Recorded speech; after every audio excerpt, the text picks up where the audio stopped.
One thing about social media that I learned is that it has its good sides, but it also has a very dark and demonic sides to it. And what I'm referring to is these quote unquote motivational quotes that are trying to be relatable to the pain that we feel as individuals. And these quotes will say something such as, do not love somebody more than they love you. I will never trust again after I've been hurt. It's going to take everything in me, everything in my power to trust somebody. Um, I will never let somebody treat me the same way that they treated me. I will never give somebody a second chance. You come one time, and if you hurt me, that's it. That's all you get.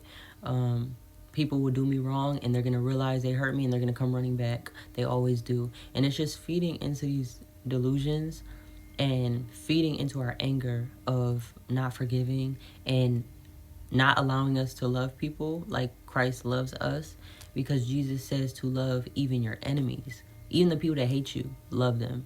And these quotes are saying, do not love someone more than they love you.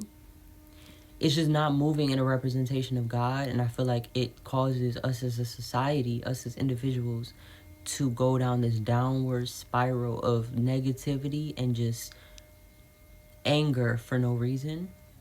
Because I've been a victim of it. I'll see a quote that reminds me of something that happened 5 years ago that I thought I forgot about and I thought I healed from, and then I'll get angry all over again. It'll say something like, people are watching your page, they're seeing you living well, and it's just like, do you know that that's envy and that's jealousy and that's boasting? Like, that's a sin. You shouldn't be doing that. Even if somebody is watching your page and wanting to know what you have going on and stalking you, what does it have to do with you moving like Jesus? What does that have to do with you moving in love?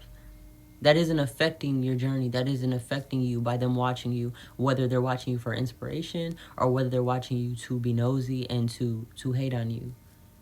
These motivational quotes, which are really just relatable quotes that feed into our negativity, they're not helping you.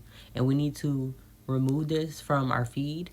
And I don't know who needs to hear this, but you need to go down your TikTok, your Instagram, your YouTube, all that, and you need to cleanse out the content that you no longer want to relate to, right? Because a lot of us are stuck in this thing, which is social media, and we don't know how to get out. And there was a time where I even had to clear out all my music. I had to delete all my music and start again fresh, because they were feeding into my sadness. They were feeding into my heartbreak and my broken heart and my inability to forgive people, and I had to delete all the music that I had, because that's all it represented. And it didn't represent love. It represented anger, unforgiveness, sadness, sorrow, pain, anxiety. And I can't stand for that anymore, especially if I'm walking into a new door where God is leading me. So I don't know who needs to hear that again, but you need to go through your social media and you need to get rid of these pages. You need to cleanse it out and bring in love. Bring in pages that represent the love of God. Bring in pages that represent forgiveness, healing, all that. So yeah, don't know who need to hear that, but pray on that truly and take it up to God and have a good day.